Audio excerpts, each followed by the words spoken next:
Welcome to Chandru maths. SSC tough question சீரீஸில் இன்றைக்கி நம்ம வந்து 9வது பாட்டு வந்து பார்க்க போகிறோம். ஸோ இந்த சீரீஸில் வந்து உங்களுக்கு ஆல்ரெடி ரீசனிங் கொஷின்ஸ் நான் கொடுத்துட்டு அதுக்கப்புறம் மேத்ஸோடது கொடுத்துருக்கு.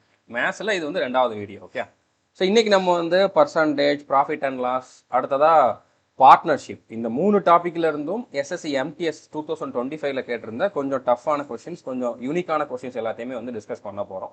ஆல்ரெடி நம்ம டீச் பண்ண கொஷின்ஸும் இருக்கும். ஓகே, அதையும் தாண்டி ஒரு சில புது கொஷின்ஸும் இருக்கும். ஸோ எல்லாருமே வந்து வீடியோ ஃபுல்லாக பாருங்கள். ஓகே, ஸோ இப்போ நம்மளுடைய கிராஷ் கோர்ஸில் இருக்கீங்க, எஸ்எஸ்சி ஜிடி கிராஷ் கோர்ஸில் நீங்கள் இருக்கீங்க அப்படின்னா அதில் வந்து நான் நியூ பேட்டர்ன் ஒரு ஃபோல்டர் ஆட் பண்ணியிருக்கேன். ஓகே, ஸோ அதில் வந்து பார்த்தீங்கன்னா நான் வீடியோஸ் அப்லோட் பண்ணிக்கிட்டே இருப்பேன். ஆல்ரெடி நம்ம கோர்ஸில் டீச் பண்ண வீடியோஸ் தான். ஆனால் எஸ்எஸ்சி ஜிடிக்கு நான் அதை கொடுத்துருக்க மாட்டேன். ஆனால் இப்போ நியூ பேட்டர்னில் வந்து பார்த்தீங்கன்னா அந்த நியூ வெண்டர் வந்ததுக்கப்புறம் எக்ஸ்ட்ராவாக ஒரு சிலது கேட்பாங்கல்ல, அதையெல்லாம் இன்க்ளூட் பண்ணி நான் இந்த இதில் வீடியோஸ் வந்து கொடுத்துக்கிட்டு இருக்கேன்.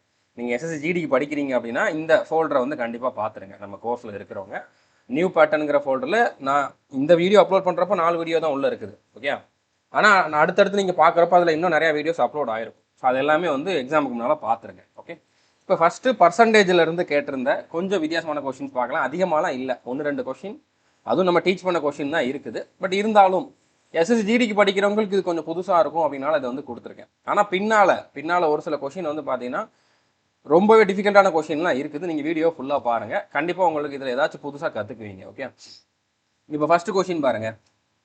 Instead of increasing a number by 25%, a student decreased that number by 25% and then increase the obtained number by 25%. By what percentage is the answer less than the original number?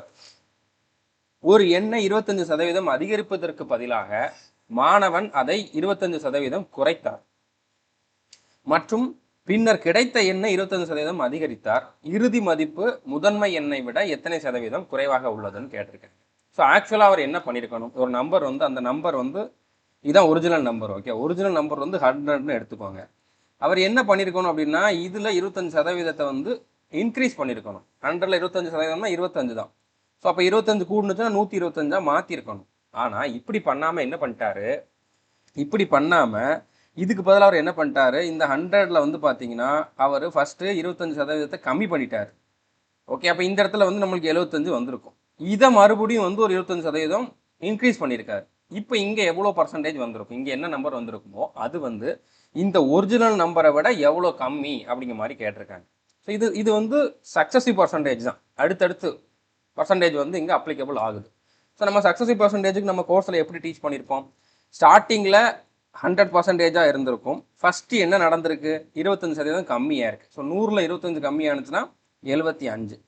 இப்போ இதோட 100% 100 இருந்திருக்கும், அதில் 25 increase ஆகிருக்கு. So 25 increase ஆனால் 125 ஆகிருக்கும். Okay, இப்போ இதை cancel பண்ணிங்கன்னா மேலே இருக்கிறது ஸ்டார்டிங்கில் இருந்த நம்பர், கீழே இருக்கிறது இந்த சேஞ்ச் நடந்ததுக்கப்புறம் இருக்கிற நம்பர். ஸோ ஸ்டார்டிங்கில் நம்ம 100ன்னு எடுத்தனால இந்த ஒரு 100 மட்டும் நம்ம கேன்சல் பண்ணாமல் வச்சுக்கிட்டோம் அப்படின்னா நம்மளுக்கு இதோட கம்பேர் பண்ணுறதுக்கு ஈஸியாக இருக்கும். இதையும் கேன்சல் பண்ணி விட்டுட்டோம் அப்படின்னா நம்ம இதோட கம்பேர் பண்ணுறது அதுக்கப்புறம் டஃப் ஆயிரும்.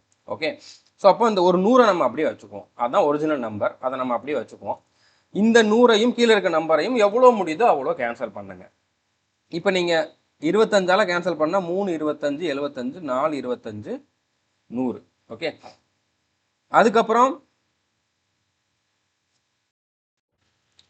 இதை 4ஆல் கேன்சல் பண்ணுங்கள். கண்டிப்பாக பாயிண்ட் வச்சு தான் வரும். ஆப்ஷன் பாருங்கள், பாயிண்ட் வச்சும் இருக்குது. அப்போ அந்த பாயிண்ட் வச்சு இருக்கிறது ஆன்சராக இருக்கிறதுக்கு வாய்ப்பு இருக்குது. ஸோ 4ஆல் கேன்சல் பண்ணிங்க அப்படின்னா 3 12, 1 4, மிச்சம் 1 இருக்குது. 5ல் 4 போச்சுன்னா மிச்சம் 1 இருக்கும். ஸோ பாயிண்ட் வச்சுட்டு இங்கே 0 போட்டிங்கன்னா 10 இருக்கும். 2 8, 10ல் 8 போச்சுன்னா மிச்சம் 2 இருக்கும். பாயிண்ட் ஆல்ரெடி வச்சுட்டோம்னால நம்ம இன்னொரு 0 போட்டுக்கலாம். ஸோ 5 20. ஸோ 31.25. ஸோ மேலே 100 இருக்குது, கீழே இது ரெண்டையும் பெருக்குனீங்க அப்படின்னா 5 3 15, 5 மிச்சம் 1, 2 6 1 7, அடுத்து 1 3 3, 3 9. 2 ஸ்தானம் கழிச்சு புள்ளி இருக்குனால இங்கே 2 ஸ்தானம் கழிச்சு புள்ளி வச்சுக்கோங்க. ஸோ 100ல் இருந்தது, 100ங்கிறது ஒரிஜினல் நம்பர். இவங்க வந்து இந்த மாதிரி சேஞ்ச் பண்ணனால அது 93.75 மாறி இருக்கு. அப்போ எவ்வளோ குறைஞ்சிருக்கு, 6.25 குறைஞ்சிருக்கு. ஓகே, ஸோ பர்சன்டேஜ்லன்னு பார்த்தா 100லேருந்து எவ்வளோ குறைஞ்சிருக்கோ அதுதான் பர்சன்டேஜாகவும் இருக்கும். நம்ம அதுக்காக தான் 100 வந்து பேஸாக எடுக்கிறோம். 100 விட எவ்வளோ அதிகமாக இருக்கோ அத்தனை பர்சன்டேஜும் அதிகமாக இருக்கும். பர்சன்டேஜில் சொன்னாலும் அதுதான், நம்பரில் சொன்னாலும் அதாக தான் இருக்கும். அதுக்காக நம்ம வந்து 100 பேஸாக எடுப்போம். ஓகே, இது சிம்பிளான கொஷின் தான். பட் இந்த மாதிரி இது வரைக்கும் கேட்டதில்லை. ஓகே, இந்த மாதிரி இதுக்கு பதிலாக கூட்டினா குறைச்சான் அப்படிங்கிற மாதிரி கேட்டதில்லை. நார்மலாக ஒரு நம்பரை கூட்டுறாங்க குறைக்கிறாங்கன்னு கேட்டிருப்பாங்க. இந்த ஃபர்ஸ்ட் பாயிண்ட் வந்து கொஞ்சம் எக்ஸ்ட்ராவாக சேர்த்துருக்காங்க, அவ்வளோதான். மற்றபடி இது உங்களுக்கு புரியாது அப்படிங்கிற மாதிரிலாம் இல்லை, சிம்பிளான கொஷின் தான். ஓகே, அடுத்து எலெக்ஷன் பேஸ் பண்ணி நிறையா கொஷின் கேட்டிருக்காங்க. ஓகே, ஸோ அதுக்கு தான் நான் வந்து உங்களுக்கு இந்த நியூ பேட்டர்ன்கிற ஃபோல்டரில் ஃபஸ்ட்டு வீடியோ வந்து பார்த்தீங்கன்னா எலெக்ஷன் பேஸ் பண்ணி நான் ஆல்ரெடி டீச் பண்ண வீடியோ தான் கொடுத்துருக்கேன். இது நம்ம ஆல்ரெடி டீச் பண்ணியிருக்கோம். நீங்கள் சிஜிஎல் சிஹெச்எஸ் எல்லாம் படிச்சிங்கன்னா பார்த்துருப்பீங்க. அது போதுமானது, அதை தாண்டிலாம் வந்து கேட்கல. ஓகே, பட் எஸ்எஸ்சி ஜிடிக்கு இது புதுசாக இருக்கும், அதனால நான் வந்து ஆட் பண்ணியிருக்கேன், பார்த்துக்கோங்க. In an election contested by two candidates, 1,780 votes were declared invalid. The winning candidate secured 82% of valid votes and triumphed by a margin of 80 votes.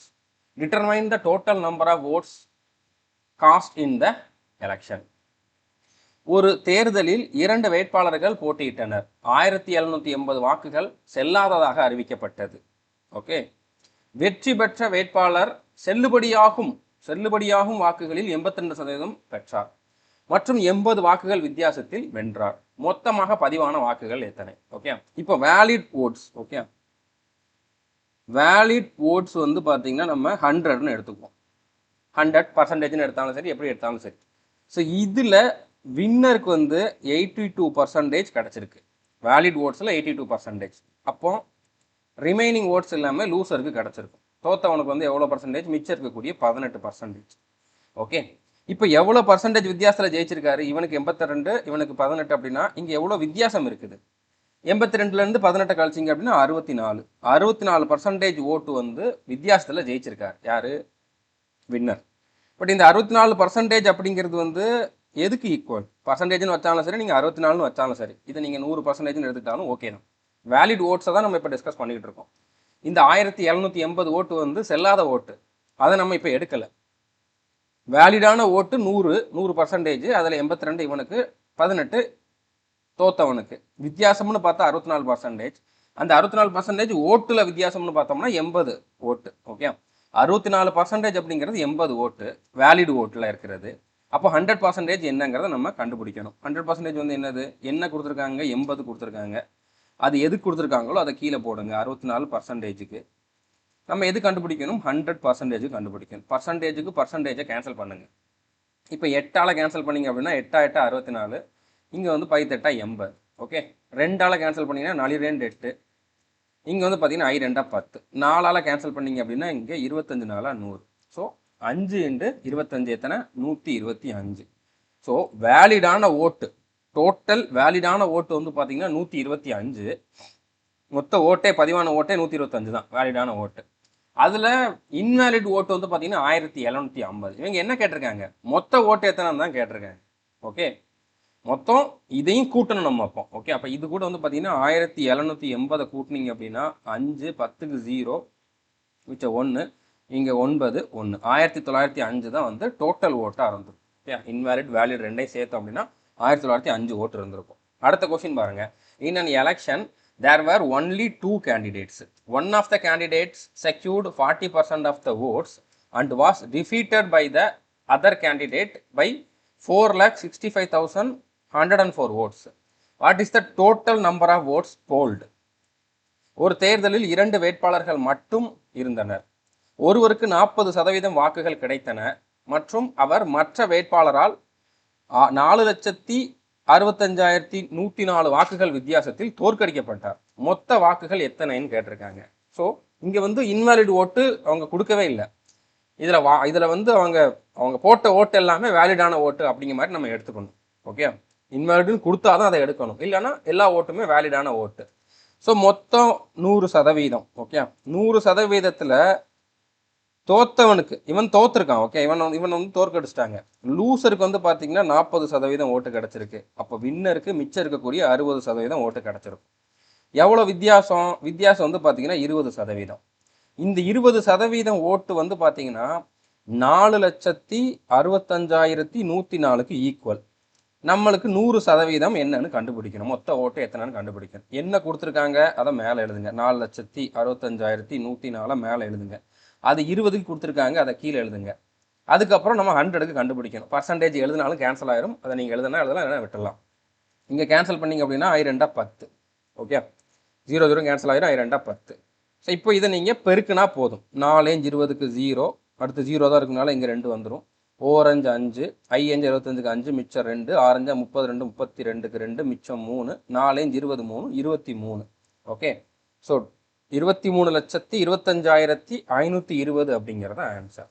Okay, புரிஞ்சுருக்குன்னு நினைக்கிறேன். சிம்பிளான கொஸ்டின் தான். ஸோ பட் எலெக்ஷன் வச்சு உங்களுக்கு MTS எக்ஸாமில் question வந்திருக்கு. SSC ஜிடிலையும் வரும். இந்த ரெண்டுலேயும் வருதுன்னா மற்ற எக்ஸாமுக்கு சொல்லவே வேண்டாம். ஓகே, சிஜிஎல் சிஹெச்எஸ்எல் சப் இன்ஸ்பெக்டருக்குலாம் சொல்லவே வேண்டாம், கண்டிப்பாக வரும். இதை விட டஃப்பான கொஸ்டின்ஸ் கூட வரும். ஓகே, ஸோ அடுத்து ப்ராஃபிட் அண்ட் லாஸ் டிஸ்கவுண்ட் டாப்பிக்லேருந்து கேட்டிருந்த கொஸ்டின்ஸ் எல்லாம் பார்க்கலாம். ஏன்னா இப்போ பர்சன்டேஜில் புதுசாக வேறு எதுவுமே கேட்கல. இது வரைக்கும் நான் சொன்ன ஒரு 3 கொஸ்டின் கொடுத்துருக்கேன்னா 3 கொஸ்டினுமே நம்ம கோர்ஸில் டீச் பண்ணது தான், புதுசெல்லாம் கிடையாது. பட் இருந்தாலும் இப்படி கேட்குறாங்க அப்படிங்கிறத உங்களுக்கு தெரியப்படுத்துறதுக்காக, உங்களுக்கு ஒரு ரிவிஷன் கொடுக்கறதுக்காக தான் நான் இதை கொடுத்துருக்கேன். ப்ராஃபிட் லாஸ் அண்ட் டிஸ்கவுண்ட்டில் வந்து பார்த்தீங்கன்னா டிஸ்ஹானஸ்ட் டீலர்லேருந்தும் கொஸ்டின் கேட்டிருக்காங்க. எம்டிஎஸ் எக்ஸாம்லேயே ஒரு 10 கொஸ்டின் கிட்ட கேட்டிருக்காங்க. அப்போ மற்ற எக்ஸாமில் கண்டிப்பாக கேட்பாங்க. டிஸ்ஹானஸ்ட் டீலருக்கு நான் கோர்ஸ்லையும் டீச் பண்ணியிருக்கேன். சேம் வீடியோ நம்மளுடைய யூடியூப் சேனல்லையும் அப்லோட் பண்ணியிருக்கேன். ஓகே, ஒரு 41 நிமிஷத்தில் எல்லா கான்செப்டையும் டிஸ்கஸ் பண்ணியிருப்பேன். இதில் நான் கொடுத்ததை தாண்டி உங்களுக்கு டிஸ்ஹானஸ்ட் டீலரில் கொஸ்டின் வராது. அப்படி வந்தாலும் நான் இதில் கொடுத்ததை வச்சு நீங்கள் அட்டன் பண்ணிடுவீங்க. இந்த வீடியோ பார்த்துருங்க. நீங்கள் கோர்ஸில் இருந்தாலும் எல்லாத்தையுமே நான் டிஸ்கிரிப்ஷனில் யூடியூப் வீடியோவோட லிங்க் கொடுக்குறேன். அதை வச்சு நீங்கள் வந்து பார்த்துக்கோங்க. ஓகே, எக்ஸாம் போகிறதுக்கு முன்னால் எல்லாருமே வந்து பார்த்துக்கோங்க. நீங்கள் கோர்ஸில் எல்லாத்தையுமே இந்த ஒரு வீடியோ தான் பார்த்துக்கோங்க. கண்டிப்பாக இதில் வந்து கொஸ்டின்ஸ் வந்திருக்கு, இனிமேலும் வரும். ஓகே, இப்போ இதிலிருந்து ஒரு கொஸ்டின் வந்து நம்ம பார்க்கலாம். ஏ டீலர் ப்ரொஃபஸர்ஸ்னா அந்த மாதிரி உறுதி கொடுத்துருக்காரு. ஓகே, இந்த மாதிரி பண்ணுறேன் அப்படின்னு சொல்லியிருக்காரு. Professors to sell goods at a loss of 10% but uses a weight of 750 gram instead of 1 kg. What is his real gain or loss percentage? ஒரு வியாபாரி 10% இழப்பில் பொருட்களை விற்கிறேன் என்கிறார். அவர் அப்படி சொல்றாரு, ஆனால் ஆக்சுவலாக அதை பண்ணியிருப்பாரா அப்படிங்கிறது வந்து அவருக்கு தான் தெரியும். ஓகே, ஆனால் 1 கிலோவுக்கு பதிலாக 750 கிராம் அளவை பயன்படுத்துகிறார். 1 கிலோன்னு சொல்லிட்டு நம்ம வாங்கினோம்னா அதில் 1 கிலோ இருக்காது, 750 கிராம் தான் இருக்கும். ஓகே, அந்த மாதிரி தான் வந்து அவர் கொடுக்குறாரு. ஸோ இங்கே நம்ம என்ன நினச்சிக்கிட்டு இருப்போம், நமக்கு 1 கிலோ கொடுக்குறாரு அப்படின்ட்டு. ஆனால் அவருக்கு தான் தெரியும் அங்கே 1 கிலோ இல்லை, 750 கிராம் தான் இருக்குது. இதில் 250 கிராம் ஆட்டை போடுறாரு. ஓகே, அவரது உண்மையான லாபம் அல்லது இழப்பு சதவீதம் என்ன அப்படிங்கிறத கேட்டிருக்காங்க. So simple. நீங்கள் இந்த வீடியோ பார்த்தீங்கன்னா தான் இப்போ நான் சொல்கிறது புரியும். ஓகே, நான் உங்களுக்கு ஒரு கொஸ்டின் கொடுக்குறேன், ஆனால் இந்த வீடியோவில் எல்லாமே என்ன பண்ணணும், எப்படி இந்த கொஸ்டினை நம்ம வந்து அப்ரோச் பண்ணணும் அப்படிங்கிறது தெளிவாக சொல்லியிருக்கேன். இப்போ நான் சொல்கிறது உங்களுக்கு புரியலைன்னா இந்த வீடியோ பாருங்கள், கண்டிப்பாக புரியும். ஓகே, இப்போ நம்ம என்ன மாதிரி டீச் பண்ணியிருப்போம் அப்படின்னா, காஸ்ட் ப்ரைஸ், இன்னொன்று வந்து செல்லிங் ப்ரைஸ்ன்னு எடுப்போம். ஓகே, காஸ்ட் ப்ரைஸ் செல்லிங் ப்ரைஸ்ன்னு எடுப்போம். காஸ்ட் ப்ரைஸ் அப்படிங்கிறது வந்து பார்த்தீங்கன்னா ஆக்சுவலாக அவர் என்ன பண்ணியிருப்பாரோ அது. ஓகே, அவர் என்ன பண்ணியிருப்பாரோ அது. ஃபஸ்ட்டு வந்து இவர் 10% வந்து லாஸில் விற்கிறோம்னு சொல்கிறாருல, அதில் நம்ம எப்பவும் போல் எடுக்கணும். ஸோ 100 ரூபாய்க்கு வாங்கிட்டு 10% லாஸில் 90 ரூபாய்க்கு விற்கிறாரு. இது வாங்கினது, இது விற்றது. இந்த சதவீதம் கொடுத்துருக்காங்கன்னா நம்ம இந்த மாதிரி நார்மலாக எடுத்துக்கணும். 100 ரூபாய்க்கு வாங்கிட்டு 90 ரூபாய்க்கு விற்கிறாரு, 10% லாஸ் அப்படிங்கிறனால. அடுத்து ஆக்சுவலாக அவர் எவ்வளோ நம்மளுக்கு கொடுக்குறாரு, அவருக்கு தெரிஞ்சது, அது நம்மளுக்கு தெரியாது. அவர் எவ்வளோ கொடுக்குறாரு, 750 கிராம் தான் கொடுக்குறாரு. அப்போ அவர் கையிலேருந்து என்ன கொடுக்குறாரோ அது வந்து காஸ்ட் ப்ரைஸ், அவர் பண்ண செலவு மாதிரி. நம்ம என்ன நினச்சிக்கிட்டு இருக்கோம், நம்ம வந்து 1 கிலோ நம்மளுக்கு கிடைக்குதுன்னு நினச்சிக்கிட்டு இருக்கோம். அதை நம்ம கீழே போடணும். ஓகே, ஸோ 1000 கீழே போடணும். இப்போ நான் சொல்கிறது ஒரு கொஷினில் உங்களுக்கு புரியாது, திரும்ப திரும்ப சொல்கிறேன். இந்த வீடியோ பார்த்தீங்கன்னா கண்டிப்பாக உங்களுக்கு புரியும். ஓகே, இப்போ இதை கேன்சல் பண்ணுங்க. இந்த 2 0வும் இந்த 2 0வும் கேன்சல் ஆகும். ஓகே, இந்த 0வும் இந்த 0வும் கேன்சல் ஆகும். இப்போ 75 ரூபாய்க்கு வாங்கிட்டு 90 ரூபாய்க்கு விற்ற மாதிரி மீனிங். இதையும் நீங்கள் வந்து கேன்சல் பண்ணலாம். இதை நீங்கள் இன்னும் கொஞ்சம் கூட சிம்பிளிஃபை பண்ணிக்கலாம். ஓகே, இப்போ நீங்கள் 15ஆல் கேன்சல் பண்ணீங்க அப்படின்னா 5 15 75, 6 15 90ன்ட்டு வந்திருக்கும். இல்லைன்னா இதை நீங்கள் இன்னும் சிம்பிளாக என்ன பண்ணிக்கலாம் அப்படின்னா, நீங்கள் வந்து இதை ஒரு 100 வச்சுக்கிட்டீங்க அப்படின்னா உங்களுக்கு இன்னும் கொஞ்சம் ஈஸியாக இருக்கும். ஓகே, நான் அந்த மாதிரியே பண்ணுறேன். நார்மலாக நம்ம அப்படி தான் பண்ணுவோம். இந்த 100 வச்சுக்கோங்க, நம்மளுக்கு பர்சன்டேஜான தெரியணும். இதை நீங்கள் 100 அப்படியே கேன்சல் பண்ணாமல் வச்சுக்கிட்டிங்கன்னா உங்களுக்கு ஆட்டோமேட்டிக்காக ஆன்சர் வந்துடும். ஒரு 0 கேன்சல் ஆகுது. ஓகே, அதுக்கப்புறம் நீங்கள் வந்து 25ஆல் கேன்சல் பண்ணிங்கன்னா 3 25 75, இங்கே 4 25 100, அடுத்து ஒரு 0 இருக்குது, இங்கே 40ன்னு இருந்துருக்கு. 3ஆல் கேன்சல் பண்ணால் 1 3 3 3 9. ஸோ மேலே 100 இருக்குது, கீழே முன்னாங்க 12, அடுத்து ஒரு 0 120. 100 ரூபாய்க்கு வாங்கி 120 ரூபாய்க்கு விற்றுருக்காரு மொத்தமாக. ஓகே, ஸோ அப்போ இந்த இடத்துல வந்து 20% ப்ராஃபிட், 20% ப்ராஃபிட் அப்படிங்கிறது ஆன்சர். ஸோ கேன்சல் பண்ணுறதுலையுமே நம்ம அந்த கொஷினுக்கு ஏற்ற மாதிரி கேன்சல் பண்ணால் நம்மளுக்கு சிம்பிளாக வந்துடும். இப்போ நான் ஃபஸ்ட்டு பண்ண மாதிரி பண்ணியிருந்தா அங்கே எனக்கு இன்னும் கால்குலேஷன் நடந்துக்கிட்டு இருக்கும். ஓகே, நான் இன்னும் பெருக்கிக்கிட்டு கூட்டிக்கிட்டு அதுக்கப்புறம் அதில் டிஃப்ரென்ஸ் பார்த்துக்கிட்டு மறுபடியும் பர்சன்டேஜ் கண்டுபிடிச்சிக்கிட்டு இருப்பேன். மேக்ஸிமம் பர்சன்டேஜ் கேட்குறாங்க அப்படின்னாலே நீங்கள் மேலே ஒரு 100 வச்சுக்கோங்க. நம்ம மெத்தட் படி நம்ம இப்படி தான் போடுவோம். மேலே 100 இருக்குது அப்படின்னா மேலே ஒரு 100 வச்சுக்கோங்க. மற்ற எல்லாத்தையும் எவ்வளோ முடியுதோ அவ்வளோ கேன்சல் பண்ணிங்க அப்படின்னா உங்களுக்கு வந்து ஆன்சர் வந்துடும். ஓகே, புரிஞ்சுக்கணும்னு நினைக்கிறேன். அடுத்த கொஸ்டின் பாருங்கள். A watch dealer marks the price of a luxury watch 35% above its cost price. During an annual sale, the dealer offers a primary discount of 20% on the marked price. To attract more buyers, a second successive discount of Y percentage is given. If the dealer's overall profit on the transaction is 8% of the cost price, find the value of second discount Y. So, இதில் வந்து successive percentage தான். நார்மலாக successive percentageனா எவ்வளோன்னு கொடுத்துருவாங்க. இங்கே ஃபைனலாக எவ்வளோ வந்துச்சு அப்படிங்கிறத கொடுத்துட்டு நடுவில் ஒரு பர்சன்டேஜை அவங்க கொடுக்கல, அதை கண்டுபிடிக்க சொல்லியிருக்காங்க. Okay, but simple same method தான். நீங்கள் எதையுமே இதில் சேஞ்ச் பண்ண வேண்டாம். சேம் மெத்தடில் நீங்கள் குயிக்காக ஆன்சரை கண்டுபிடிச்சிடலாம். ஒரு கடிகார விற்பனையாளர் தனது கடிகாரத்தின் விலையை கொள்முதல் விலையை விட 35% அதிகமாக குறிக்கிறார். பின்னர் 20% தள்ளுபடி மற்றும் Y% கூடுதல் தள்ளுபடி வழங்குகிறார். மொத்த லாபம் 8% எனில் Y என்னன்னு கேட்டிருக்காங்க. ஒன்றுமே இல்லை, ஃபஸ்ட்டு நீங்கள் காஸ்ட் ப்ரைஸை போடுங்க, கீழே செல்லிங் ப்ரைஸை போடுங்க. ஓகே, இப்போ அவர் வாங்கினது 100ன்னு வச்சுக்கோங்க. அடுத்து அவர் குறிக்கிறது 35% அதிகமாக குறிக்கிறாரு, 135ன்னு எடுத்துக்கோங்க. இது மார்க்கெட் ப்ரைஸ் தானே, அது எப்படி நீங்கள் செல்லிங் ப்ரைஸ்ன்னு வைக்கலாம் அப்படின்னா நம்ம இந்த இடத்துல இப்படி யோசிக்கிறோம். மார்க் பண்ண விலைக்கே விற்கிறாரு, 100 ரூபாய்க்கு வாங்கிட்டு 135 ரூபாய்க்கு விற்கணும்னு முடிவு பண்ணுறாருல, அப்போ இதை நம்ம செல்லிங் ப்ரைஸ் மாதிரி நம்மளோட மெத்தடில் எடுத்துக்கிறனால ஒன்றும் தப்பு இல்லை. ஏன்னா சக்ஸஸிவ் பர்சன்டேஜ் தான். முதல்ல 35% கூடுது, அடுத்து 20% குறையுது, அடுத்து இன்னொரு சதவீதம் குறையுது, அதுக்கப்புறம் தான் நம்மளுக்கு இந்த ரிசல்ட் கிடைக்குது. அப்போ நம்ம இதை சக்ஸஸிவ் பர்சன்டேஜ்ங்கிற இதில் எடுத்தோம்னா ஃபஸ்ட்டு இதை எழுதிட்டு தான் நம்ம அடுத்ததை எழுதணும். இப்போ இதோட 100%ல் எவ்வளோ தள்ளுபடி கொடுக்குறாங்க? 20% தள்ளுபடி கொடுக்குறாங்க. ஸோ 100ல் 20 போனுச்சுன்னா 80. மறுபடி இதோட 100%ல் Y% தள்ளுபடி கொடுக்குறாங்க. So 100 minus Y. ஸோ இந்த Y தான் நம்ம கண்டுபிடிக்கணும். இப்படி பண்ணுறனால என்ன ஆயிருக்குது அப்படின்னா மொத்த லாபம் வந்து அவருக்கு 8% கிடச்சிருக்கு. ஸோ வாங்கின விலை 100ன்னு எடுத்திருக்கோம். இப்போ காஸ்ட் ப்ரைஸ் 100 தான், 8% லாபத்தில் கடைசியில் விற்றுருக்காரு அப்படின்னா 108க்கு விற்றுருப்பார். இதை சால்வ் பண்ணோம்னா நம்மளுக்கு Y கிடச்சிடும். சிம்பிள். இந்த மெத்தட் புரியாதவங்க நம்ம கோர்ஸில் இருக்க மாட்டீங்க, அவ்வளோதான். நம்ம கோர்ஸில் இருக்கவங்களுக்கு இது கண்டிப்பாக புரியாமல் இருக்காது. ஓகே, புரிஞ்சுருக்குன்னு நினைக்கிறேன். இப்போ இதெல்லாம் நீங்கள் கேன்சல் பண்ணுங்கள். இப்போ இந்த 100யும் கேன்சல் பண்ணிடலாம். இப்போ நம்மளுக்கு Y தான் தெரியணும். ஓகே, Y தான் தெரியணும். இப்போ இதில் நீங்கள் எல்லாத்தையுமே கேன்சல் பண்ணலாம். ஏன்னா நம்மளுக்கு Yங்கிறது ஒரு நம்பர் மாதிரி தான் கிடைக்க போகுது. அதை நம்ம பர்சன்டேஜில் எழுத போகிறோம், அவ்வளோதான். அப்படின்னா இங்கே நீங்கள் 100 வைக்கணும் அப்படிங்கிற மாதிரிலாம் அவசியம் இல்லை. 100ஓட கம்பேர் பண்ணி வர மாதிரி கிடையாது. ஏன்னா கீழே இருக்க Y மேலே போயிட்டு மைனஸ் ஆகி தான் வரும். அப்படின்னால நம்ம எல்லாத்தையுமே கேன்சல் பண்ணலாம். ஓகே, இப்போ அடுத்து வந்து பாருங்கள், இந்த 0வையும் இந்த 0வையும் கேன்சல் பண்ணுறேன்.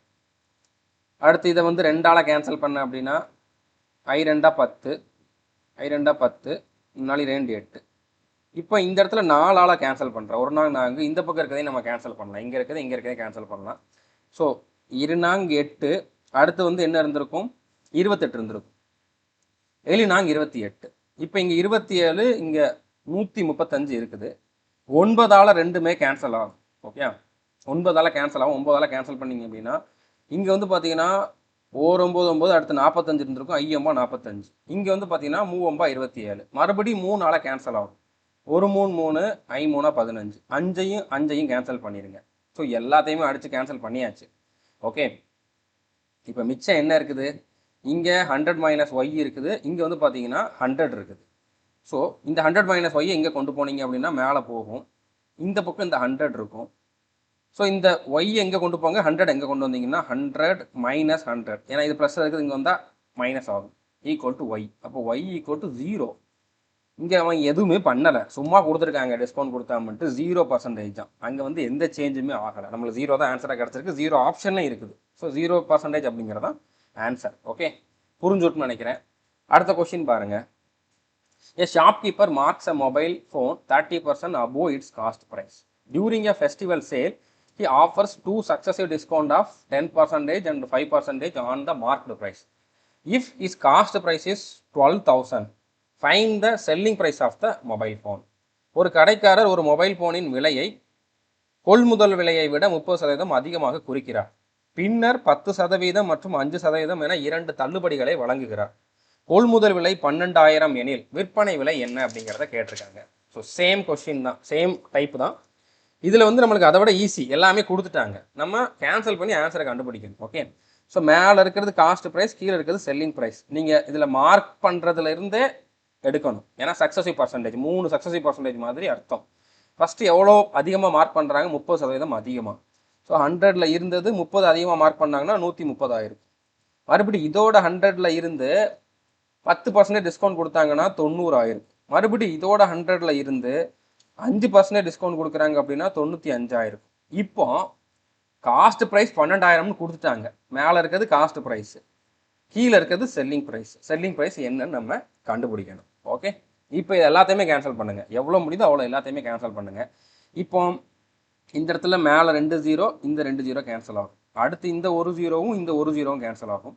இந்த 0வும் இதுவும் கேன்சல் ஆகும், இந்த 0வும் இதுவும் கேன்சல் ஆகும். மேலே இப்போதைக்கு ஒரு 0 இருக்குது. ஓகே, இப்போ இந்த இடத்துல வந்து நான் 5ஆல் கேன்சல் பண்ணோம்னா 2 5 10, இங்கே வந்து 19 5 95 வந்துடும். 2ஆல் கேன்சல் பண்ணோம்னா 1 2 2, இங்கே 6 2 12 வந்துடும். இப்போ இங்கே மேலே எதுவுமே இல்லை, இங்கே ஒரு நம்பர் இருக்குது, மற்றதெல்லாம் கீழே இருக்குது. இதெல்லாம் மேலே போனுச்சுன்னா பெருக்கல்ல போயிடும். இந்த எஸ்பி இங்கே வந்தால் மேலே வந்துடும். அப்போ எஸ்பி இஸ் ஈக்குவல் டு எப்படி இருக்குது, 6 × 13 × 9 × 19. ஓகே, இப்போ 6 13 78, 19 9. ஓகே, 29 வந்து எத்தனை, 180. அதில் ஒரு 9 கம்மி, அப்போ 171. 180ல் 1 கம்மினா, ஒரு 9 கம்மினா 171. இது ரெண்டையும் பெருக்கணும். ஓகே, ஸோ பெருக்கினீங்கன்னா என்ன வரும்னு பார்த்தீங்கன்னா 13,338 வரும். ஸோ அதுதான் ஆன்சர். இங்கே யூனிட் டிஜிட் வச்சு ஒன்றும் பண்ண முடியாது, 1 8 8 தான் 3 ஆப்ஷனில் இருக்குது. ஸோ 13,338 அப்படிங்கிறதா கரெக்டான ஆன்சர். ஓகே, ஸோ பெருக்கிறது நீங்கள் பெருக்குவாங்க, அதையும் நான் சொல்லணும்னு அவசியம் இல்லை. இப்படிலாம் கொஸ்டின் கேட்டிருக்காங்க அப்படிங்கிறத தெரியப்படுத்துறதுக்காக தான் இந்த சீரீஸ். ஓகே, அடுத்த கொஸ்டின் பாருங்க. Sanjay sells a book to Harshit making an 11% profit. Harshit sells the book to Anil for a 12% profit. If Anil paid 12,432 for the book, what was the original price Sanjay paid for it? Sanjay ஹர்ஷித்துக்கு விற்கிறான், ஹர்ஷித் அனிலுக்கு விற்கிறான்.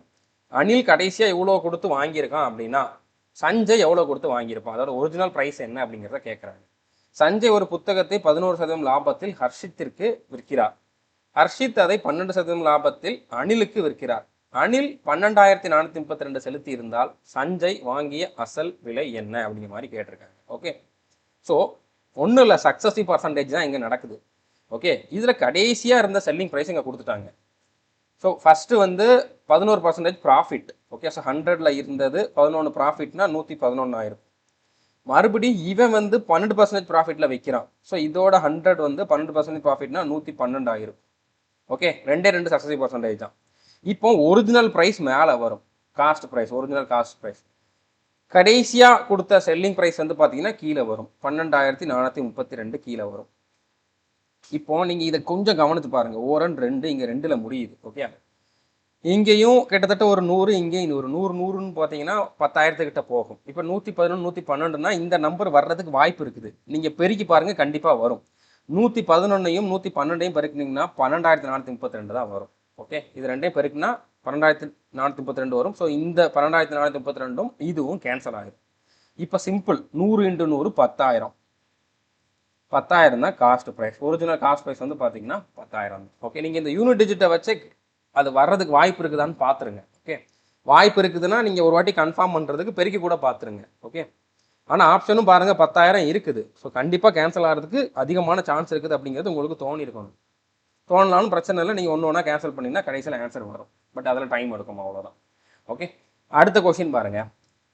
Sanskrit purchased a book and sold it at a profit of 10%. If he had bought it at 20% less than the original cost price and sold it for 50 more than the original selling price, her profit percentage would have been 40%. Find the cost price of the book. Sanskrit ஒரு புத்தகத்தை வாங்கி 10% லாபத்தில் விற்கிறார். அவர் அதை 20% குறைவாக வாங்கி 50 ரூபாய் அதிகமாக விற்றிருந்தால் லாபம் 40% இருக்கும். கொள்முதல் விலை என்ன? ஸோ பர்சன்டேஜில் மட்டும் கொடுத்துருந்தாங்கன்னா நம்ம டக்குன்னு போட்டுருவோம். ஆனால் பர்சன்டேஜும் ப்ரைஸும் இவ்வளோ அதாவது ருபீஸும் கம்பைன் பண்ணி வருது அப்படின்னா ஒரு சிலருக்கு இதில் எப்படி பண்ணணும், இதை எப்படி நம்ம கொண்டு போகணும் அப்படிங்கிறத நிறைய பேருக்கு தெரியாது. பட் ரொம்ப ரொம்ப சிம்பிளான கொஸ்டின் இது. ஓகே, நீங்கள் 2 எழுதிக்குவாங்க. ஒன்று காஸ்ட் ப்ரைஸ், இன்னொன்று செல்லிங் ப்ரைஸ். ஒரு புக்கை வாங்கி 10% லாபத்துக்கு வைக்கிறான். ஸோ அவன் வாங்கின விலை 100ன்னு வச்சுக்கோங்க. இதில் 10% ப்ராஃபிட்னா ப்ளஸ் 10 ஆயிருக்கு. 100ல் 10% 10 ஆயிருக்கு. அப்போ 110 ரூபாய்க்கு விற்றுருப்பான். சான்ஸ்கிரித் வாங்கி விற்றது இதுதான். இப்போ இன்னொரு கண்டிஷன் கொடுக்குறாங்க. If he had bought it 20% less, ஒரு வேளை அவன் வந்து அதை 20% குறைவாக வாங்கியிருந்தாம்னா, வாங்கின வேலை 100 இல்லாமல் இதில் ஒரு 20% கம்மி பண்ணி, 20% 20 தான் கம்மியாகும், 80 ரூபாய்க்கு வாங்கி 50 ரூபா அதிகமாக வச்சு விற்றுருந்தாம்னா, இந்த விலையை விட இதில் விற்றதை விட 50 ரூபா அதிகமாக வச்சு விற்றுருந்தான் அப்படின்னா அவனுக்கு 40% லாபம் கிடச்சிருக்கும். ஸோ 40% லாபம் எதில் கிடைக்குது, இதை எங்கே நம்ம அப்ளை பண்ணுறோம் அப்படிங்கிறதெல்லாம் பாயிண்டே இருக்குது. ஓகே, இதுதான் இப்போ நம்மளோட காஸ்ட் ப்ரைஸ். 40% லாபம்னா நம்ம இந்த காஸ்ட் ப்ரைஸில் தானே பார்ப்போம், இதில் பார்க்க மாட்டோம். ஏன்னா நம்ம வாங்குறப்போ இவ்வளோ தான் வாங்கியிருக்கோம். ஸோ காஸ்ட் ப்ரைஸில் தான் நம்ம ப்ராஃபிட் பார்ப்போம். ஸோ இதில் 40% ப்ராஃபிட். ஸோ என்னாங்க 32, 2 0 கேன்சல் ஆயிரும். ஸோ அப்போ 32 ரூபா ப்ராஃபிட். 80 ரூபாய்க்கு வாங்கி 32 ரூபாய்க்கு ப்ராஃபிட். 32 ரூபா ப்ராஃபிட் வச்சு விற்றோம் அப்படின்னா எவ்வளோ ரூபாய்க்கு வந்து விற்றுருப்போம்? 112 ரூபாய்க்கு விற்றுருப்போம். ஓகே, ஸோ முதல்ல இருந்த செல்லிங் ப்ரைஸ் வந்து எத்தனை? 110. இப்போ இருந்த செல்லிங் ப்ரைஸ் வந்து எத்தனை? 112. ஓகே, இப்போ இவங்க ருபீஸில் கொடுத்துருக்கிறது இந்த 2 செல்லிங் ப்ரைஸுக்கு இருக்கக்கூடிய டிஃப்ரென்ஸை தான் கொடுத்துருக்காங்க. நம்மகிட்ட கொள்முதல் விலை இந்த 100 தான் கேட்டிருக்காங்க. 100 என்னன்னு தான் கேட்டிருக்காங்க. ஆனால் டேரெக்டாக நம்ம 100 கண்டுபிடிக்க முடியாது, இப்படி சுற்றி வளைச்சா கண்டுபிடிக்கணும். ஓகே, 100க்கு வாங்கி 110க்கு விற்றுருக்கான். ஒரு வேளை 80க்கு வாங்கி 112க்கு விற்றுருந்தாம்னா இதில் அவன் எக்ஸ்ட்ராவாக 50 ரூபாய்க்கு விற்றுருப்பான். ஓகே, எக்ஸ்ட்ரா 50 ரூபாய்க்கு விற்றுருப்பான். இங்கே டிஃப்ரென்ஸ் வந்து என்ன? 2. இந்த 2 வந்து ஆக்சுவலாக 50 ரூபாய்க்கு ஈக்குவல். 2 ஆக்சுவலாக 50 ரூபாய்க்கு ஈக்குவல். நம்ம 100க்கு கண்டுபிடிக்கணும். ஸோ 100க்கு கண்டுபிடிக்கணும். ஸோ என்ன கொடுத்துருக்காங்க? 50 கொடுத்துருக்காங்க, அது 2 கொடுத்துருக்காங்க. நம்ம 100க்கு கண்டுபிடிக்கணும். 2ஆல் கேன்சல் பண்ணிங்கன்னா 25. ஸோ 25 × 100னா 2500. ஸோ 100 வந்து 2500. இதுதான் வந்து காஸ்ட் ப்ரைஸ். ஓகே, புரிஞ்சுட்டு நினைக்கிறேன். இந்த மாதிரி கொஸ்டின் ஆல்ரெடி கோர்ஸ்லையுமே டீச் பண்ணியிருக்கேன், நிறையா கொஸ்டின் டீச் பண்ணியிருக்கேன். ஸோ இது ஒரு ரிவிஷனுக்காக தான். எஸ்எஸ்சி ஜிடிக்கு பண்ணியிருக்க மாட்டேன், பட் ஜிடிக்கு போகிறவங்க இதை வந்து புரிஞ்சுக்கோங்க. ஓகே, இந்த மாதிரி கொஸ்டின் உங்களுக்கும் கேட்கறதுக்கு வாய்ப்பு இருக்குது. பொறுமையாக எழுதுங்க, என்ன கொடுத்துருக்காங்களோ அதை பொறுமையாக எழுதுங்க. ஃபஸ்ட்டு ஒரு கண்டிஷன் அதை எழுதிருங்க. ஒருவேளை இது இவ்வளோ கம்மியாகுது, இது இவ்வளோ அதிகமாகுதுன்னா நீங்கள் இங்கே டேரெக்டாக 50ங்கிறத யோசிச்சிங்கன்னா ஒன்றுமே பண்ண முடியாது.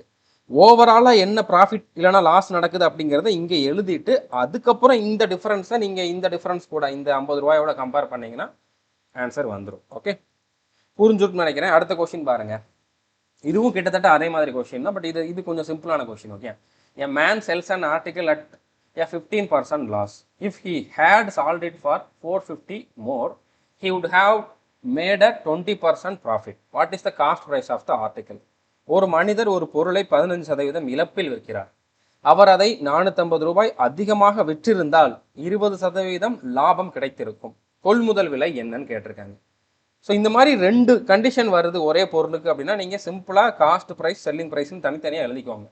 ஃபஸ்ட்டு என்ன நடக்குது அதை எழுதுங்க. 15% லாஸ். அப்போ 100 ரூபாய்க்கு வாங்கிட்டு 15% லாஸ் அப்படின்னா 15 போனுச்சுன்னா மிச்சம் 85 ரூபாய்க்கு விற்றுக்கிட்டு இருந்திருப்பான். ஓகே, இப்போ கடைசியில் அவனுக்கு எவ்வளோ ப்ராஃபிட் வருது இல்லைன்னா லாஸ் வருதுன்ட்டு பாருங்கள். அவனுக்கு 20% லாபம் வருது. எப்போ? விற்கிற விலையை 450 ரூபா கூட்டி விற்றாம்னா. பட் வாங்குற விலையில எந்த சேஞ்சும் இல்லை. வாங்குற விலையில இங்கே கம்மி பண்ண மாதிரி அவங்க எதுவுமே சொல்லலை. அப்போ வாங்கின விலை சேம் 100 தான். ஆனால் இப்போ வந்து அவனுக்கு வந்து 20% ப்ராஃபிட் கிடைக்குது, ப்ளஸ் 20% ப்ராஃபிட் கிடைக்குது. அப்போ 120 ரூபாய்க்கு விற்றுருப்பான். ஸோ சேம் காஸ்ட் ப்ரைஸ் தான், பட் இங்கே வந்து விற்கிற விலையை அதிகப்படுத்தியிருக்கான்.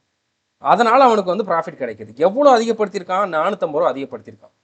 நம்ம இந்த 100 வச்சு எடுத்ததுல முதல்ல செல்லிங் ப்ரைஸ் வந்து 85 இருந்தது, இப்போ 120 மாறி இருக்கு. ஸோ எவ்வளோ கூடி இருக்கு இங்கேருந்து இங்கே வர்றப்போ 35 கூடி இருக்கு. இந்த 35 வந்து ஆக்சுவலாக வந்து பார்த்தீங்கன்னா 450 ரூபாய்க்கு ஈக்குவல். ஓகே, இது நம்ம 100ன்னு எடுத்ததை வச்சு பார்த்தா 35 தான் கூடி இருக்கு. பட் ஆக்சுவலாக அது வந்து 450 ரூபாய்க்கு ஈக்குவல்.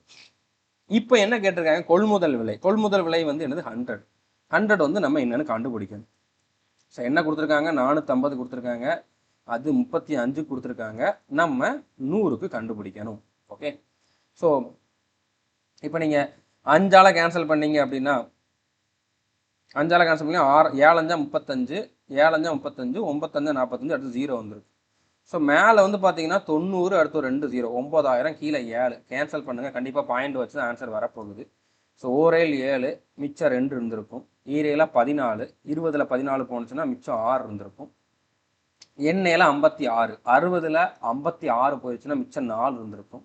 ஐஏல 35, மிச்சம் 5 இருந்திருக்கும். ஸோ பாயிண்ட் வருது 1285. பாயிண்டில் ஒரே ஒரு ஆப்ஷன் தான் இருக்குது. 1285 0.71ங்கிறதுல ஒரே ஒரு ஆப்ஷன் தான் இருக்குது. இப்போ இதுக்கப்புறமா இந்த 0.71க்கு பதிலாக இன்னொரு 74 இருக்குது, இதே நம்பருக்கு அப்புறம் 74 வருதுன்னா நம்ம அது என்னங்கிறத கண்டுபிடிக்கணும். எப்போவுமே ஆப்ஷனில் ஒரு கண்ணு வச்சுக்கிட்டே இருங்க. ஓகே, ஏன்னா இங்கே ஒரு உங்களுக்கு 2 செகண்டோ 3 செகண்டோ சேவ் ஆகுது இல்லை. ஸோ ஒவ்வொரு செகண்டும் முக்கியம். ஓகே, புரிஞ்சிருக்குன்னு நினைக்கிறேன். அடுத்த கொஸ்டின் பாருங்க. The profit earned on selling an article for rupees 1100 is 29 times the loss incurred on selling the same article for 800. What will be the selling price of the article to earn a profit of 10%?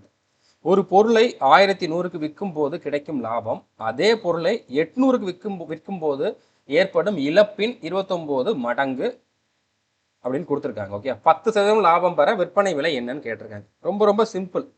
இப்போ ஒரு பொருளை வந்து 1100 ரூபாய்க்கு விற்றோம்னா அதில் லாபம் கிடைக்குது, but எவ்வளோங்கிறது சொல்லலை. அதே பொருளை 800 ரூபாய்க்கு விற்றோம்னா லாஸ் ஆகுது, பட் எவ்வளோ லாஸ்ன்னு சொல்லலை. ஓகே, இந்த லாஸ் வந்து பார்த்தீங்கன்னா இந்த லாஸோட 29 மடங்கு என்னவா இருக்குமோ, இதில் கிடைக்கிற லாஸோட 29 மடங்கு என்னவா இருக்குமோ அந்த அளவுக்கு லாபம் இந்த இடத்துல கிடைச்சிருக்கு. அப்போ நம்ம அதை வச்சு காஸ்ட் ப்ரைஸ் கண்டுபிடிக்கணும். கண்டுபிடிச்சிட்டு அந்த காஸ்ட் ப்ரைஸை விட 10% லாபம் வச்சு விற்கணும்னா நம்ம எவ்வளோ ரூபாய்க்கு விற்றுருக்கணும் அப்படிங்கிற மாதிரி கேட்டிருக்காங்க. ஓகே, இப்போ இந்த இடத்துல காஸ்ட் ப்ரைஸ் நம்மளுக்கு என்னன்ட்டு தெரியாது. நான் காஸ்ட் ப்ரைஸை இங்கே எக்ஸ்ன்னு எடுக்கிறேன். இப்போ இந்த இடத்துல விற்கிறப்ப எனக்கு லாபம் கிடைக்கிறது. 1100 ரூபாய்க்கு விற்கிறப்ப லாபம் கிடைக்குதுன்னா எவ்வளோ லாபம் கிடைச்சிருக்கும், இந்த செல்லிங் ப்ரைஸ்லேருந்து காஸ்ட் ப்ரைஸை கழிச்சோம்னா எனக்கு லாபம் கிடச்சிரும். ஓகே, ஸோ 1100லேருந்து எக்ஸை கழிச்சோம்னா இந்த இடத்துல எனக்கு வந்து ப்ராஃபிட் எவ்வளோங்கிறது கிடைக்கும். ஓகே, அதே மாதிரி இப்போ இந்த எக்ஸுங்கிறது காஸ்ட் ப்ரைஸ் 800 ரூபாய்க்கு விற்றா நஷ்டம் ஆகுது, லாஸ் ஆகுதுன்னா காஸ்ட் ப்ரைஸ்லேருந்து செல்லிங் ப்ரைஸை நம்ம கழிச்சோம் அப்படின்னா அந்த 800 ரூபாயை கழிச்சோம் அப்படின்னா நம்மளுக்கு இந்த இடத்துல எவ்வளோ லாஸ் ஆயிருக்கும் அப்படிங்கிறது தெரியும். இந்த ப்ராஃபிட் வந்து இதில் 29 மடங்குன்னு சொல்லிட்டாங்க. அப்போ இது ரெண்டை ஈக்குவேட் பண்ணோம்னா இங்கே 29ஆல் மல்டிபிள் பண்ணணும்.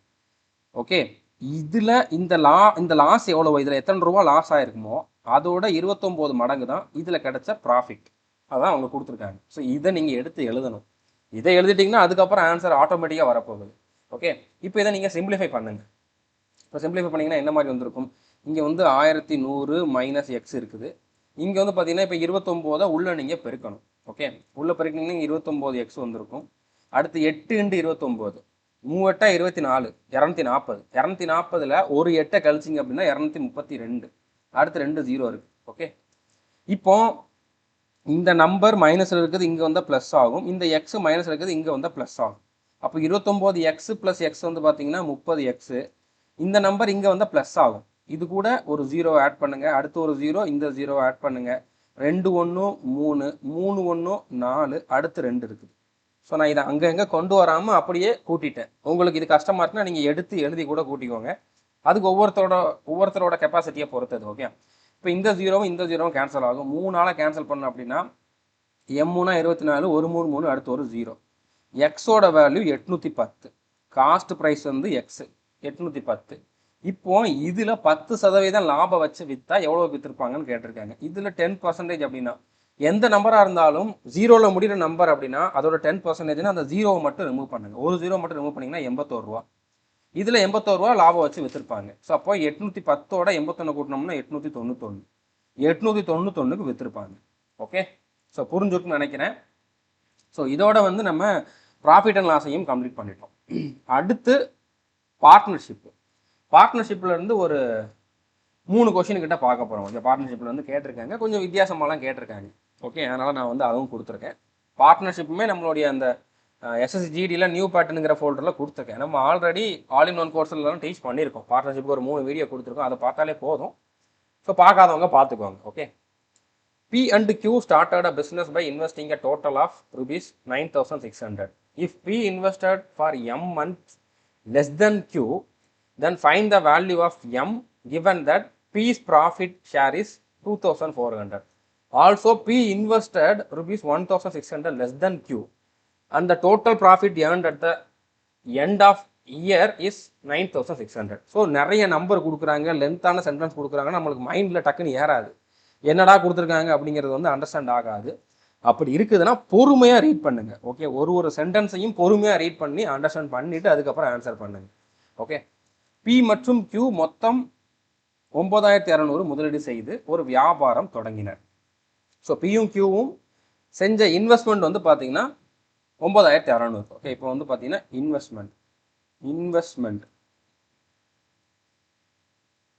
இன்வெஸ்ட்மெண்ட் வந்து எவ்வளோ பண்ணியிருக்காங்க? 9,600. யாரும்? பியும் கியூவும். ஓகே, பியும் கியூவும் வந்து இன்வெஸ்ட்மெண்ட் இவ்வளோ பண்ணியிருக்காங்க. ஓகே, சின்னதாகவே எழுதிக்கிறேன். ஸோ இந்த மாதிரி வந்து பியும் கியூவும் வந்து இன்வெஸ்ட்மெண்ட் பண்ணியிருக்காங்க. அது எவ்வளோங்கிறத நம்ம அடுத்து கண்டுபிடிப்போம். கியூவை விட PM மாதங்கள் குறைவாக முதலீடு செய்தார். ஸோ பி வந்து கியூ எவ்வளோ மாதம் வந்து இன்வெஸ்ட் பண்ணானோ அதை விட M மந்த் வந்து கம்மியாக தான் வந்து இன்வெஸ்ட் பண்ணியிருக்கான். எம்ங்கிறது என்னன்னு நம்மளுக்கு தெரியாது. அடுத்து பியின் லாப பங்கு 2,400. பிக்கு கிடைச்ச லாபத்தில் பங்கு வந்து பார்த்தீங்கன்னா 2,400. எம்மின் மதிப்பை கண்டறியவும். மேலும் பி கியூவை விட ரூபாய் 1,600 குறைவாக முதலீடு செய்தார் மற்றும் ஆண்டு முடிவில் மொத்த லாபம் 9,600 ஆகும். ஸோ மொத்த லாபமுமே வந்து பார்த்தீங்கன்னா ப்ராஃபிட்டுமே வந்து பார்த்தீங்கன்னா 9,600 தான். இப்போ வேற என்னெல்லாம் கொடுத்துருக்காங்கன்ட்டு பாருங்க. ப்ராஃபிட்ல பியோட பங்கு வந்து 2,400. இதையுமே நம்ம வந்து பிரிக்கணும்ல. இதில் பியோட பங்கு வந்து பார்த்தீங்கன்னா 2,400. அப்போ மிச்சம் எவ்வளோ இருக்கும்? 7,200 இருக்கும். 7,200 இருக்கும். இது வந்து பார்த்தீங்கன்னா கியூவோட பங்கு. ப்ராஃபிட்ல இவங்க 2 பேத்துக்கு இந்த மாதிரி பிரியுது. அப்போ இன்வெஸ்ட்மெண்ட் வந்து எந்த மாதிரி இருந்திருக்கும் அப்படின்னு பார்த்தீங்கன்னா, இப்போ சிம்பிள் ப்ராஃபிட் ரேஷியோ வந்து எப்படி பிரிப்பாங்க அப்படின்னா எவ்வளோ இன்வெஸ்ட் பண்ணாங்க இன்ட்டு எவ்வளோ டைம் இன்வெஸ்ட் பண்ணாங்க, இதை வச்சு தான் ப்ராஃபிட் ரேஷியோ பிரியும். ப்ராஃபிட் ரேஷியோ இந்த மாதிரி பார்ட்னர்ஷிப்பில் எப்படி பிரியும்னா, ஒருத்தன் எவ்வளோ ரூபா இன்வெஸ்ட் பண்ணால் அதை எவ்வளோ நாளுக்கு இன்வெஸ்ட் பண்ணான் அதை வச்சு ரெண்டு பேருக்கும் ரேஷியோ பார்ப்பாங்க. அந்த ரேஷியோவில் தான் கிடைச்ச லாபத்தை பிரிச்சுக்குவாங்க. ஓகே, இப்போ முதலீடுலையுமே வந்து பார்த்தீங்கன்னா பி கியூவை விட 1,600 குறைவாக முதலீடு செய்தார். இந்த 9,600ல் 1,600 கம்மி பண்ணோம்னா மிச்சம் 8,000 இருக்கும். ஓகே, இந்த 8,000 2ஆக பிரித்தோம்னா 4,000 வரும்.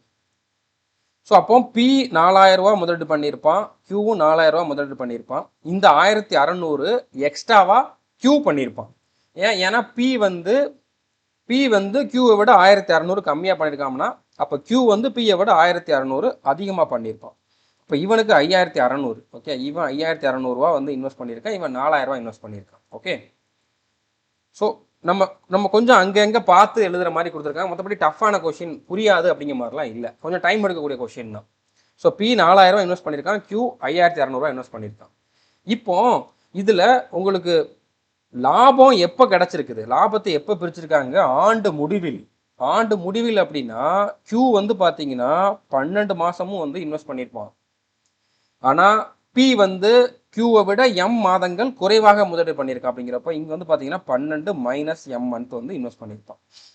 ஓகே, அப்போ 4,000 into 12 minus M is to 5,600 into 12. இந்த ரேஷியோவில் தான் இந்த ரேஷியோ இருக்கும். ஓகே, இது என்ன ரேஷியோவில் இருக்குதோ, இவங்களோட இன்வெஸ்ட்மெண்ட் ரேஷியோ எப்படி இருக்குதோ அந்த ரேஷியோவில் தான் வந்து ப்ராஃபிட்டையும் அவங்க பிரித்து எடுத்திருப்பாங்க. ஓகே, ஸோ இப்போ மேலே வந்து நான் கியூவை எழுதுகிறேன், பி எழுதுகிறேன், கீழே வந்து கியூவை எழுதுகிறேன். ஃபஸ்ட்டு அவங்களோட இன்வெஸ்ட்மெண்ட் ரேஷியோவை நான் எழுதுகிறேன். 4000 இன்ட்டு 12 மைனஸ் எம். கீழே Q வந்து எவ்வளோ இன்வெஸ்ட் பண்ணியிருக்கான், 5600 இன்ட்டு 12. இப்போ அவங்களுக்கு ப்ராஃபிட் எவ்வளோ கிடச்சிருக்குதோ அதை வந்து இந்த பக்கம் எழுதுறேன். ஓகே, இவனுக்கு 2400 ப்ராஃபிட் கிடச்சிருக்கு, இவனுக்கு வந்து பார்த்தீங்கன்னா 7200 ப்ராஃபிட் கிடச்சிருக்கு, ப்ராஃபிட்டில் பங்கு கிடச்சிருக்கு. இப்போ இதை கேன்சல் பண்ணணும், நம்மளுக்கு எம் கிடச்சிடும். ஓகே, இது உங்களுக்கு மைண்டில் இந்த மாதிரி கொஷினை பார்க்குறப்ப இது மட்டும் உங்களுக்கு தெரிஞ்சாலே போதும். அவங்க எவ்வளோ இன்வெஸ்ட் பண்ணாங்க, எவ்வளோ நாள் இன்வெஸ்ட் பண்ணாங்க, அந்த ரேஷியோவில் தான் வந்து ப்ராஃபிட்டை பிரிப்பாங்க. இதுதான் பார்ட்னர்ஷிப்பில் இருக்கக்கூடிய பேசிக் கான்செப்ட். ஓகே, இது மட்டும் நீங்கள் தெரிஞ்சு வச்சுருந்தீங்கனாலே கண்டிப்பாக எப்படி கொஸ்டின் கேட்டாலும் நீங்கள் பொறுமையாக யோசிச்சிங்கன்னா ஆன்சர் வந்துடும். இப்போ இந்த 2 ஜீரோவும் இந்த 2 ஜீரோவும் கேன்சல் ஆகும், இந்த 2 ஜீரோவும் இங்கே இருக்கக்கூடிய 2 ஜீரோவும் கேன்சல் ஆகும். ஓகே, ஸோ அடுத்து வந்து பார்த்தீங்கன்னா இப்போ 4ஆல் கேன்சல் பண்ணிங்க அப்படின்னா, இல்லைன்னா 12ஆல் இங்கே கேன்சல் பண்ணுங்க. 1 12 12 6 12 72. ஓகே, இப்போ 6ஆல் கேன்சல் பண்ணிங்கன்னா 1 6 6 4 6 24. 4ஆல் கேன்சல் பண்ணிங்கன்னா இங்கே 5 4 40. இப்போ இது எல்லாமே கேன்சல் ஆகிடுச்சு. இங்கே 10ம் இங்கே 56ம் இருக்குது. ஓகே, இப்போ இது வந்து என்ன மாதிரி வந்திருக்கும், இப்போ இந்த 12 மைனஸ் எம்மை மேலே வச்சுக்கிறேன். இதை இந்த பக்கம் கொண்டு போனால் 56 மேலே போகும், இந்த 10 கீழே வரும். அப்போ 5.6ன்னு இருக்கும். 12 மைனஸ் எம் வந்து பார்த்தீங்கன்னா 5.6. அப்போது இந்த எம் இங்கே போயிட்டு 5.6 இங்கே வந்துச்சுன்னா எம் இஸ் ஈக்குவல் டு இந்த 5.6 மைனஸில் வந்துடும், மைனஸ் எம் இங்கே ப்ளஸ் எம்மாக மாறிடும். 12 மைனஸ் 5.6. ஸோ அப்போது 6.4 வந்திருக்கும். 6.4 மந்த் அப்படிங்கிறத ஆன்சர். நம்மளுக்கு எம் தான் கேட்டிருந்தாங்க, எம்மின் மதிப்பை கண்டறியணும் தான் கேட்டிருந்தாங்க. ஸோ 6.4 மந்த் அப்படிங்கிறத ஆன்சர். ஓகே, புரிஞ்சுருக்குன்னு நினைக்கிறேன். பார்ட்னர்ஷிப் கொஸ்டின் லென்த்தாக கேட்டிருக்காங்க, அதுக்கப்புறம் அங்கே இங்கே ஒரு பாயிண்டை கொடுத்துருக்காங்க, நம்ம பொறுமையாக தான் பண்ணி ஆகணும். ஓகே, இந்த மாதிரி கொஸ்டின் வருதுன்னா நீங்கள் ஃபஸ்ட்டு மார்க் ஃபாரிவை கொடுத்துட்டு ஸ்கிப் பண்ணிடுங்க. கடைசியில் இருக்கக்கூடிய டைமில் இந்த மாதிரி கொஸ்டின்லாம் அட்டன் பண்ணுங்கள். ஏன்னா கால்குலேஷன் இருக்குது, நீங்கள் படப்படன்னு பண்ணிங்கன்னா தப்பு பண்ணுறதுக்கு வாய்ப்பு இருக்குது. இதில் டைமை வேஸ்ட் பண்ணிட்டீங்கன்னா உங்களுக்கு மற்ற கொஸ்டின் அட்டன் பண்ணுறதுக்கு டைம் கிடைக்காம போகிறதுக்கும் வாய்ப்பு இருக்குது. அதனால் இந்த மாதிரி கொஸ்டின் எல்லாம் பெருசாக இருக்குது அப்படின்னாலே நீங்கள் ஃபஸ்ட்டு ஸ்கிப் பண்ணிவிட்டு கடைசியில் இதை வந்து அட்டன் பண்ணுங்கள். ஓகே, ஸோ இது ரொம்ப சிம்பிளான கொஸ்டின் தான். A and B start a business with investments of rupees 18,000 and 24,000 respectively. If profit sharing ratio is 3:4, determine the ratio of time period for which A and B invested. A மற்றும் B முறையே ரூபாய் 18,000 மற்றும் ரூபாய் 24,000 முதலீடு செய்து வியாபாரம் தொடங்குகின்றனர். லாப பகிர்வு விகிதம் 3:4 எனில் அவர்கள் முதலீடு செய்த கால விகிதத்தை கண்டறியவும். ஸோ ப்ராஃபிட்டை என்ன ரேஷியோவில் பிரிப்பாங்க, அவங்க எவ்வளோ முதலீடு பண்ணாங்க, எவ்வளோ நாளுக்கு முதலீடு பண்ணாங்க, அந்த ரேஷியோவில் பிரிப்பாங்க. ஓகே, இப்போ A பை B. ஏ எவ்வளோ ரூபா முதலீடு பண்ணியிருக்கான், 18,000 ரூபா. எவ்வளோ நாளுக்குன்னு தெரியாது, அதை நான் எக்ஸ்ன்னு எடுத்துக்கிறேன்.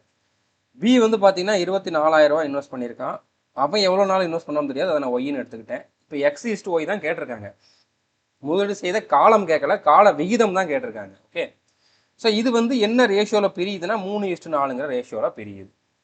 இப்போ 3 ஜீரோவும் 3 ஜீரோவும் கேன்சல் பண்ணுங்க. 6ஆல் கேன்சல் பண்ணால் 3 18, 4 24. ஸோ இந்த 3ம் கேன்சல் ஆகும், இந்த 4 கேன்சல் ஆகும். 1/1 தான் இருக்குது. 1:1 அப்படிங்கக்கூடிய ரேஷியோவில் தான் பிரிச்சிருப்பாங்க. இது ரொம்ப சிம்பிளான கொஸ்டின். அடுத்த கொஸ்டின் பாருங்க, இது ரொம்ப லென்த்தான கொஸ்டின். ஓகே, கொஞ்சம் டைம் எடுக்கும், பொறுமையாக தான் நீங்கள் வந்து சால்வ் பண்ணலாம். Okay, 3 people named W, X and Y together start a business by investing 4A 20,000, 5B. 3 பேர் எவ்வளோ இன்வெஸ்ட் பண்ணாங்கன்னு கொடுத்துருக்காங்க. W invested his amount for 10 months. X and Y invested their amount for 2 more months. So W 10 மாதம், அப்போ X 12 மாதம், Y 12 மாதம் வந்து invest பண்ணியிருப்பாங்க. ஏன்னா Xம் Yயும் Wயோட 2 மாதம் அதிகம் அப்படிங்கிறனால. 1 year after starting the business, the sum of profit shares of X and Y was 35% more than that of W, and the share of X was 80% of that of Y. So இவங்களோட share எப்படி இருக்குங்கிறத டைரெக்டாக கொடுக்காம இந்த மாதிரி இன்டைரக்டாக கொடுத்துருக்காங்க. Okay, find the sum of initial investment of W and X. Initial investment வந்து என்னது, Wக்கும் Xக்கும் 4Aவும் 5Bயும். நம்ம 4A + 5B இதுதான் நம்ம கண்டுபிடிக்கணும். அப்போ A என்ன B என்னங்கிறத நம்ம கண்டுபிடிச்சாகணும். ஓகே, ஸோ புரிஞ்சுருக்குன்னு நினைக்கிறேன். W, X மற்றும் Y என்ற மூவர் முறையே 4A 20,000, 5B முதலீடு செய்து வியாபாரம் தொடங்குகின்றனர். W 10 மாதங்கள் முதலீடு செய்கிறார். X மற்றும் Y அவர்கள் முதலீட்டை W-ஐ விட 2 மாதங்கள் கூடுதலாக செய்கின்றனர். ஒரு ஆண்டுக்கு பிறகு எக்ஸ் மற்றும் ஒய் லாப பங்குகளின் கூட்டுத்தொகை டபிள்யூவை விட 35% அதிகமாக உள்ளது மற்றும் எக்ஸின் பங்கு ஒய்யின் 80% ஆகும். டபிள்யூ மற்றும் ஒய்யின் முதலீட்டின் கூட்டுத்தொகையை கண்டறியவும் அப்படிங்கிற மாதிரி கேட்டிருக்காங்க. ஸோ இப்போ ப்ராஃபிட் வந்து என்ன ரேஷியோவில் பிரியும், அவங்க எவ்வளோ இன்வெஸ்ட் பண்ணாங்க, எவ்வளோ நாளுக்கு இன்வெஸ்ட் பண்ணாங்க, அந்த ரேஷியோவில் தான் பிரிக்கும். ஓகே, ஸோ ஃபஸ்ட்டு நான் என்ன பண்ணுறேன், இந்த இடத்துல வந்து பார்த்தீங்கன்னா ப்ராஃபிட் ரேஷியோ வந்து எழுதுறேன். ஓகே, ப்ராஃபிட் ரேஷியோ என்ன, யார் யாருக்கு, டபிள்யூ ஈஸ்டு எக்ஸ் ஈஸ்டு ஒய்க்கு. ஓகே, இப்போ டபிள்யூ எவ்வளோ இன்வெஸ்ட் பண்ணியிருக்கான், 4A இன்வெஸ்ட் பண்ணியிருக்கான், 10 மாதத்துக்கு இன்வெஸ்ட் பண்ணியிருக்கான். எக்ஸ் வந்து 20,000 இன்வெஸ்ட் பண்ணியிருக்கான், அவன் 12 மாதம் இன்வெஸ்ட் பண்ணியிருக்கான். ஒய் வந்து பார்த்தீங்கன்னா 5A இன்வெஸ்ட் பண்ணியிருக்கான், அவனும் 12 மாதத்துக்கு வந்து இன்வெஸ்ட் பண்ணியிருக்கான். இப்போ 4ஆல் கேன்சல் பண்ணாங்க, இது எவ்வளோ முடியுமோ அவ்வளோ சிம்பிளிஃபை பண்ணி வச்சுக்கோங்க. ஓகே, இப்போ 4ஆல் கேன்சல் பண்ணி 1 4 3 12, இங்கேயும் 3 12. அடுத்து 5ஆல் கேன்சல் பண்ணினா 1 5 5, இங்கே வந்து பார்த்தீங்கன்னா 4 20, அடுத்து ஒரு 3 0 இருக்கும், 4000. அடுத்து இங்கே வந்து பார்த்தீங்கன்னா 2 10. ஸோ இப்போ கடைசியில் இந்த ரேஷியோ எப்படி மாறி இருக்கு, 2A ஈஸ்டு 12க்கு அப்புறம் 3 0 12,000 ஈஸ்டு இங்கே வந்து பார்த்தீங்கன்னா இது பி. Okay, 5B. ஸோ அப்போ 3B இந்த மாதிரி இருக்குது. ஸோ இவங்களோட ப்ராஃபிட் ரேஷியோ இப்படி தான் பிரியும். இது என்ன ரேஷியோவில் பிரிஞ்சிருக்கு அப்படிங்கிறதையும் இவங்க வந்து இந்த மாதிரி இன்டைரக்டாக கொடுத்துருக்காங்க. எப்படி கொடுத்துருக்காங்க, ஃபஸ்ட்டு இதை எடுங்க, 2 பேரை கம்பேர் பண்ணுறதை எடுங்க, அடுத்து 3 பேரை கம்பேர் பண்ணுறதுக்குள்ளே போகணும். X was 80% of that of Y.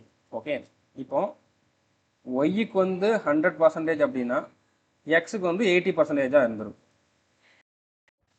அதாவது இது 100 இருந்தால் இது வந்து 80 இருந்தது, பர்சன்டேஜ் போட்டோம்னா கரெக்டாக வராது. ஓகே, ஸோ இப்போ 80ஓட வேல்யூ இங்கே கொடுத்துருக்காங்க. இது வந்து என்னது, ப்ராஃபிட் ரேஷியோ தான்.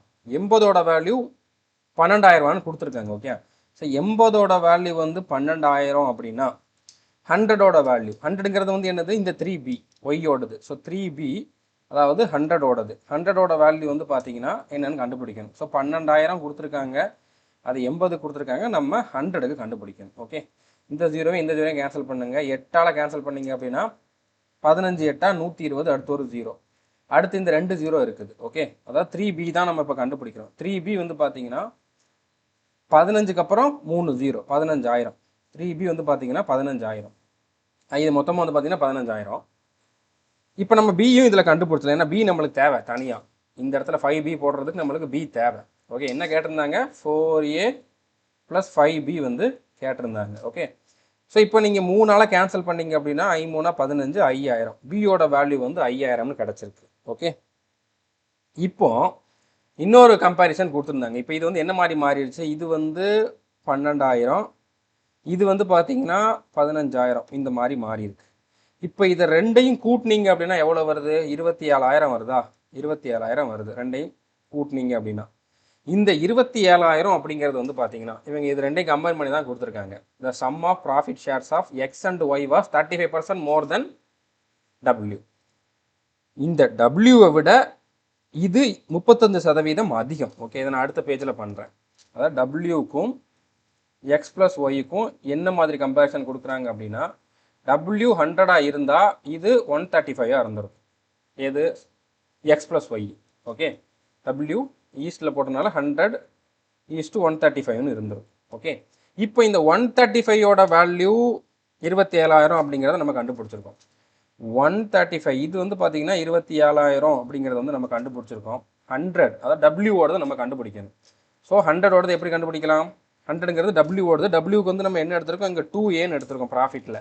ஸோ அப்போ 2A இது வந்து 100க்கு ஈக்குவல். ஸோ 100ஓட ஆக்சுவல் வேல்யூ வந்து என்னது, 27,000 கொடுத்துருக்காங்க, அது 135 கொடுத்துருக்காங்க, நம்ம 100க்கு கண்டுபிடிக்கணும். இப்போ நம்ம இங்கே 27ஆலே கேன்சல் பண்ணலாம், ஒரு 27 27, அடுத்து 3 0 இருந்திருக்கும்.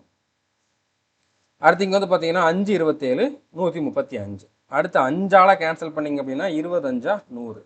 ஓகே, இப்போ 2க்கு அப்புறம் 4 0 இருக்குது, 20க்கு அப்புறம் 3 0, 20,000. 2A வந்து 20,000, 2A 20,000, 2A is equal to 20,000 அப்படின்னா ஏ வந்து என்னது, 2ஆல் கேன்சல் பண்ணோம் அப்படின்னா 10,000 இருந்துடும். ஏ 10,000, ஏ 10,000, பி வந்து 5,000. ஓகே, இப்போ இது வந்து எவ்வளோ ஆயிடுச்சு, இது வந்து 20,000 ஆயிடுச்சு. இது வந்து 20,000.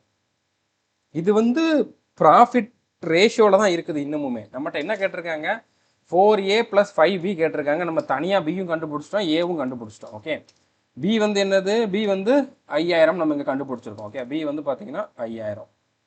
ஸோ என்ன கேட்டிருந்தாங்க, 4A + 5B தான் வந்து கேட்டிருந்தாங்க. So 4 × 10,000 40,000, 5 × 25, so 25,000. ஸோ ரெண்டையும் கூட்டணும் அப்படின்னா 65,000. ஸோ 65,000 அப்படிங்கிறது ஆன்சர். 65,000 அப்படிங்கிறது தான் கரெக்டான ஆன்சர். ஓகே, ஸோ புரிஞ்சுருக்குன்னு நினைக்கிறேன்.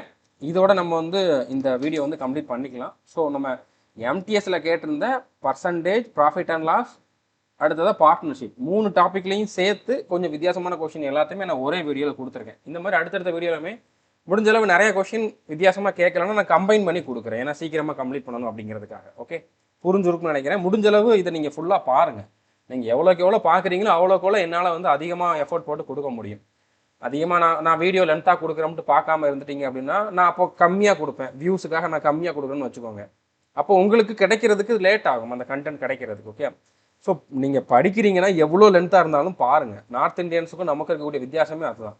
நார்த் இந்தியாவில் 2 மணி நேரம் 3 மணி நேரம் லைவ் கிளாஸ் போட்டாலும் அதை 5000 10,000 பேர் இருந்து பார்க்குறாங்க, ஃபுல் வீடியோவும் பார்க்குறாங்க, லைவில் பார்க்குறாங்க. ஆனால் நம்ம ரெக்கார்டட் வீடியோ கொடுத்தாலும் அரை மணி நேரத்துக்கு மேலே போனாலே பார்க்கறது கிடையாது. ஸோ உங்களுக்கு தேவையான கண்டென்ட் இருக்கான்ட்டு பாருங்கள், எவ்வளோ நேரம் இருக்குது அப்படிங்கிறத பார்க்காதீங்க. ஓகே, புரிஞ்சிருக்குன்னு நினைக்கிறேன். All the best, thank you.